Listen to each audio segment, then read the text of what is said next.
envahis-moi. Envahis-moi de ton esprit.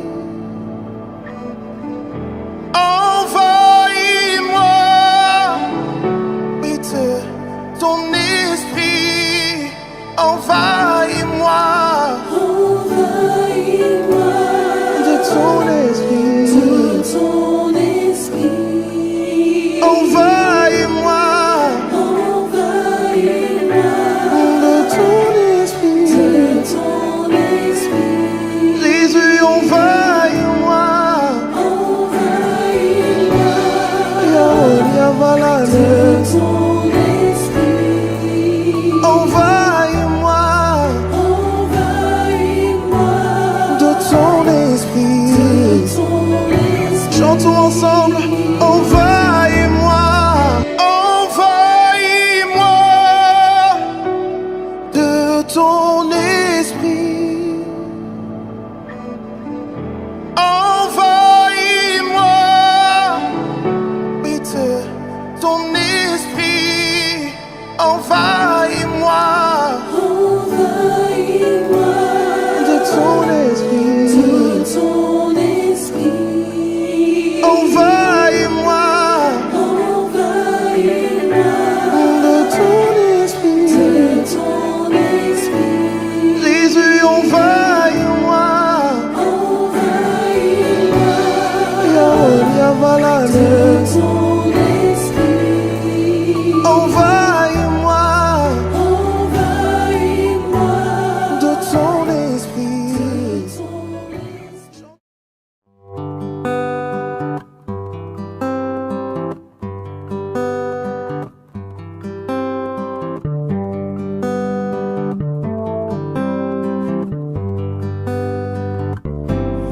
The Lord, my rock, in Him I hide, my shelter in the time of storm. I'm secure, whatever may betide, my shelter in the time of storm. Mighty rock in a weary land, you're my cooling shade on the burning sand, faithful guide. With your mighty hand, you're my shelter in the time of storm.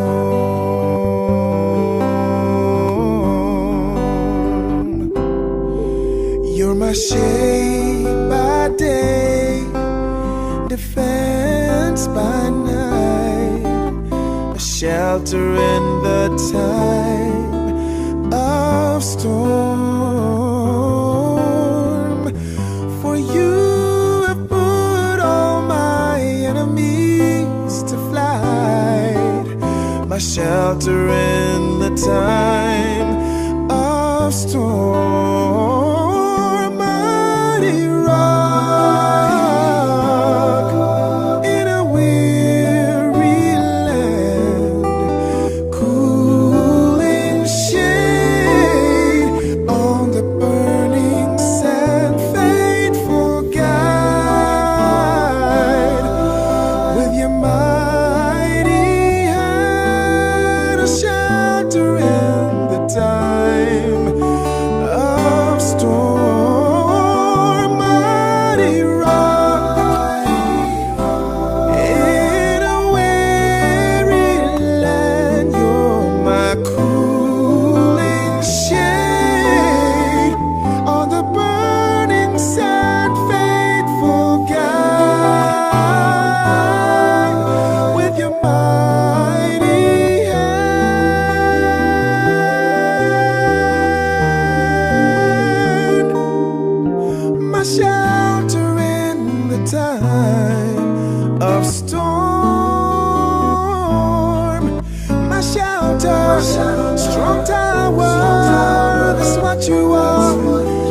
what you are. My healer, deliverer, that's what you are. That's what you are. Provider, reviver, that's what you are. That's what you are. You're my shelter in the time of storm.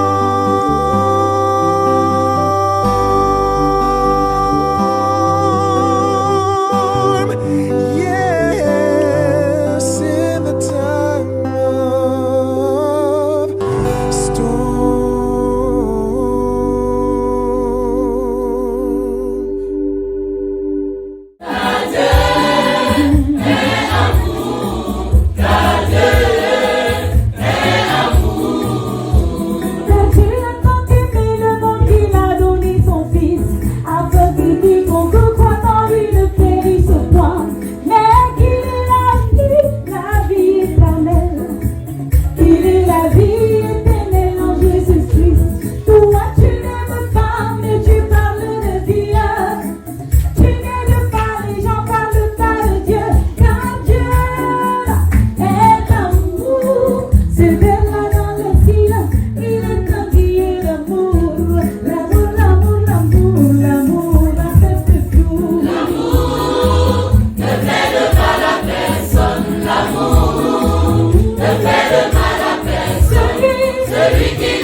Amis internautes, frères et sœurs dans le Seigneur, nous nous sommes arrêtés à la 3e étape du jugement lors de notre méditation de la semaine dernière. Puisque nous sommes dans le carrousel de la procédure judiciaire céleste, nous revenons au cours de cette fin de semaine sur le même thème parce qu'il faut aller jusqu'à la 7e étape. Pour rafraîchir vos mémoires, il faudrait que je revienne dans le texte de base. Le texte du chapitre 20 du livre de l'Apocalypse. Un livre écrit par le talentueux auteur Jean à l'île de Patmos pendant sa captivité. Le chapitre 20, à partir du verset 11 jusqu'à 15, nous dit ceci. Puis je vis un grand trône blanc et celui qui était assis dessus. La terre et le ciel s'enfuirent devant sa face et il ne fut plus trouvé de place pour eux. Et j'ai vu les morts, les grands et les petits qui se tenaient devant le trône. Des livres furent ouverts et un autre livre fut ouvert, c'est lui qui est le livre de vie. Et les morts furent jugés selon leurs œuvres, d'après ce qui était écrit dans ce livre. La mer rendit les morts qui étaient en elle. La mort et le séjour des morts rendit les morts qui étaient en eux. Et chacun fut jugé selon ses œuvres. Il est écrit, et la mort et le séjour des morts furent jetés dans les temps de feu. C'est la seconde mort, les temps de feu. Quiconque ne fut pas trouvé écrit dans le livre de vie fut jeté dans les temps de feu. Il est important de résumer les 3 étapes que nous avons déjà élucidées. La première étape était le jugement avant la croix. C'est un jugement pédagogique. C'est un jugement mêlé de miséricorde parce que les actions de Dieu dans cette étape sont des actions chirurgicales, voulant ramener l'homme à saisir le salut qui est à portée de main. Cette étape se passe sur la terre. En deuxième position, nous avons vu l'étape du jugement à la croix. Un procès est intenté à Satan et au péché. Jésus mourant sur la croix condamne à jamais Satan et le péché à mort. Cette étape également se passe sur la terre. Nous avons la troisième étape qui était le jugement au cours de la vie. Une étape décisive car l'homme est ce qu'il sera. C'est une étape positive et négative, salut et condamnation, parce que l'homme peut choisir d'aller d'un côté comme de l'autre. Et c'est une étape qui se produit également sur la terre. Pourquoi? Parce que l'homme, ayant scellé son sort sur la terre, personne ni rien ne peut changer cette donne. Le jour où il meurt, son CV est rassemblé avec les autres informations détenues par l'ange gardien.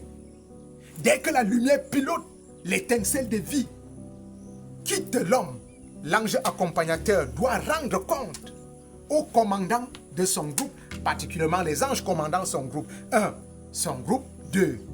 Sa compagnie. 3. Son bataillon. 4. Son unité. 5. Sa légion. Et 6. Son armée.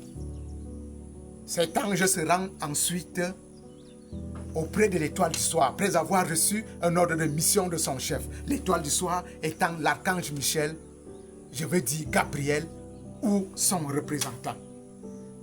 Il va donc déposer le complément de ces informations et pourra être affecté à un autre monde en attente du rétablissement de la conscience de son premier compagnon lors de la première résurrection.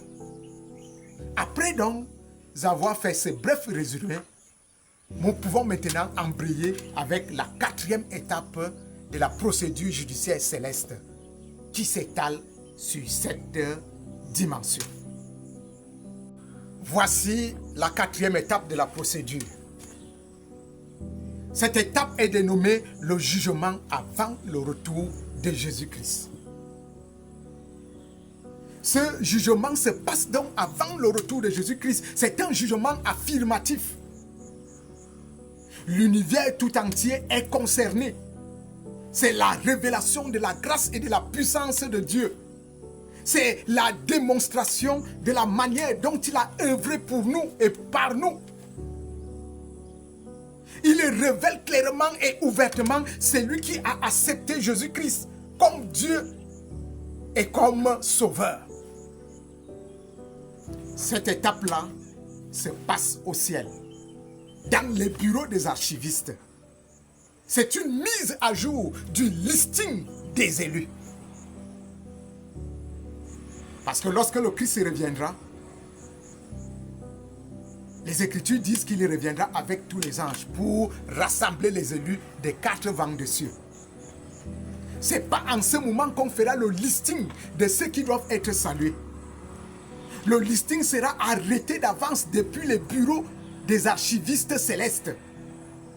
Et c'est ça donc le jugement avant le retour de Jésus-Christ, c'est un jugement affirmatif.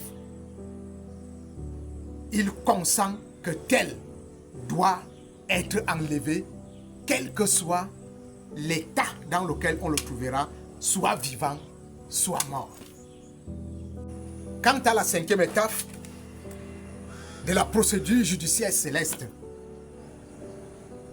c'est le jugement au retour de Jésus-Christ. C'est une étape de réalisation. C'est un jugement de réalisation.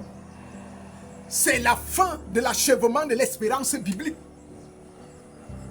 Dans cette étape, la rédemption de Dieu envers tous les croyants est effective. La condamnation et l'exécution des méchants vivants est également effective. Cette étape-là est positive ou négative parce qu'il y aura des perdus et des sauvés. Elle est salut et condamnation parce qu'il y aura ceux qui seront condamnés et ceux qui seront salués. C'est une étape qui se passe sur la terre, le jugement au retour de Jésus-Christ. L'Écriture nous dit qu'au son de la trompette de Dieu, les morts en Christ sortiront des tombes et les vivants seront changés et tous ensemble ils seront enlevés vers le Christ au ciel. C'est donc l'étape du jugement au retour de Jésus-Christ. Quand survient la 6e étape du jugement, on l'appelle le jugement pendant le millénium, pendant la période de 1000 ans. Ce jugement est un jugement attestation. C'est un jugement confirmatif. C'est un jugement révélateur. C'est la démonstration des décisions divines. Par la suite, ce jugement est totalement et ouvertement négatif et correctionnel. Il se passe au ciel. Tous les rachetés participent à ce jugement et reconnaissent la bonté de Dieu et n'amènent pas que dans la justice de Dieu, un seul méchant puisse entrer dans le salut après avoir refoulé l'œuvre salvatrice du Christ. Dans cette étape, les anges déchus et Lucifer seront également jugés.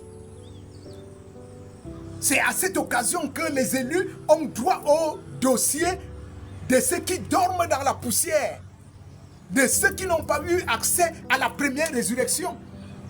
Ils peuvent regarder les films des différentes vies déchues. Et au fur et à mesure qu'ils prennent connaissance du dossier, ils disent Hosanna au Créateur en disant Dieu est juste, ses jugements sont véritables. Plus tard arrive la 7e et dernière étape de cette procédure judiciaire céleste dénommée le jugement dernier ou alors le jugement final. Ce jugement dernier est totalement exécutif. Il est condamnation, il est anéantissement, il est totalement fait de manière à ce qu'il n'y a aucun appel à interjeter. Il se passe sur la terre. Il se passe sur la terre. Parce que les méchants doivent recevoir selon leurs œuvres. Nous avons donc terminé, amis internautes, frères et sœurs dans le Seigneur, la procédure judiciaire céleste en 7 étapes. Première étape, le jugement avant la croix. Deuxième étape, le jugement à la croix. Troisième étape, le jugement au cours de la vie. Quatrième étape, le jugement avant le retour de Jésus. Cinquième étape, le jugement au retour de Jésus. Sixième étape, le jugement pendant le millénium. Septième étape, le jugement dernier. L'étape importantissime pour nous, pour chacun qui visitons cette planète, est la procédure au cours de notre vie. D'elle dépend notre sort au jugement dernier. Ce que nous serons à la fin de notre parcours céleste déterminera ce que nous serons au jugement dernier. Une généreuse semaine, comme j'aime le dire, est terminée. La grosse horloge divine n'arrête pas son tic-tac, tic-tac. Le temps passe et nous passons aussi. Est-ce que nous inscrivons dans notre dossier les œuvres qui peuvent nous défendre lors de cette procédure judiciaire? Que l'Éternel nous amène à considérer le court laps de temps que nous avons à passer sur la terre comme une grâce. Et que cette grâce doit être gérée de manière à ce que très bientôt, que le Christ, le Rédempteur, nous tende sa main en disant, bon et fidèle serviteur, tu as été fidèle dans les petites choses, maintenant regarde les grandes et acquiert-les. Passez un agréable sabbat. Shalom.